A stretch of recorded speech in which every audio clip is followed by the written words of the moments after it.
Good morning everyone. आज के होच्छे 19 জানুয়ারি और এখন বাজে সকাল 9:30। আজকে হচ্ছে আমার বোনের জন্মদিন, টুয়ার জন্মদিন। So happy birthday Tuya. আর গতকাল আমরা গেছিলাম ফ্যান্সি বাজারে, 5টা নাগাদ বেরিয়েছিলাম বিকালবেলায়। তারপরে ওখানে গেলাম, শাড়িটা কিনতে 10 মিনিট লাগলো। শাড়িটা অ্যাকচুয়ালি নয়নদার বিয়ের গিফটের জন্য কিনেছি আর কি। তারপরে ফ্যান্সি বাজার থেকে ফিরতে ফিরতে হয়ে গেল রাত 9:15। তো বাকি আর বাজারের কোনো কাজই হয়নি। তো আজকে ওই জন্য ভাবছি যে একটু তাড়াতাড়ি বেরোবো, কয়েকটা কাজ আছে, আর আইব্রোটাও করাতে হবে। তো এই হচ্ছে ব্যাপার। রাকা এখনও ঘুমাচ্ছে। আর ভাবলাম একটা কথা শেয়ার করি যে বাচ্চারা কিন্তু মা বাবার ভালোবাসার মানে কি বলবো, দে অলওয়েজ ওয়ান্ট না, মা বাবা আমাকে ভালোবাসবে, মানে to be loved, to be cared. আমি মা বাবার কাছে ট্যান্ট্রাম করব, মা বাবা একটু বকবে, তারপর আদর করবে।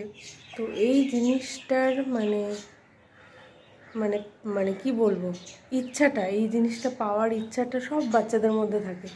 তো আমরাও যত বড়ই হয়ে যাই না কেন, মানে আজ 30-31 বছর বয়স হয়ে গেল, বাট স্টিল আমাদের যে ইনার চাইল্ডটা আছে সে কিন্তু এখনও লং করে যে মা বাবা সেই ছোটোবেলার মতো ভালোবাসবে, আদর করবে। এবং সেই জিনিসটা না পাওয়ার মানে কোনো বাচ্চা বা কোনো মানুষ যদি না পায় তখন সেটা কিন্তু খুব কষ্টের। অ্যান্ড স্পেশালি বাচ্চাদের জন্য, মানে টু বি আনলাভড, এটা বোধহয় সব থেকে একটা ডিফিকাল্ট ফিলিং একটা বাচ্চার। বাচ্চা মানে এটাকে ডাইজেস্ট করতে পারে না কোনো বাচ্চা। তো সেটাই আমি বলবো যে আজকালকার পেরেন্টসদের উচিত পেরেন্ট থাকা। আমরা যেমন আমাদের মা বাবার সাথে অনেক কিছু শেয়ার করতে পারতাম না, সেই শেয়ারিংয়ের জায়গাটা ওপেন থাক, কিন্তু আমরা যেন সেই মা বাবার মানে পেরেন্টসই থাকতে পারি। আজকের ডেটে মানে কি বলবো, ফ্রেন্ডস হয়ে যাই আমরা, না আমি তো তোর বন্ধুর মতো, কিন্তু বন্ধু তো ওদের সারা লাইফ হবেই। মা বাবা তো ওর মানে বাচ্চারা আর পাবে না, একটাই মা বাবা।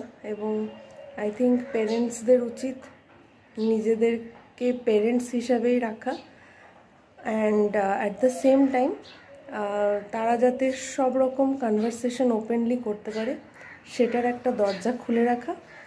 আর বাচ্চাদেরকে কোনো দিন এই ফিলিংটা দিয়ে যেন মানে গো থ্রু করতেই না হয় যে আমার মা বাবা আমাকে ভালোবাসে না।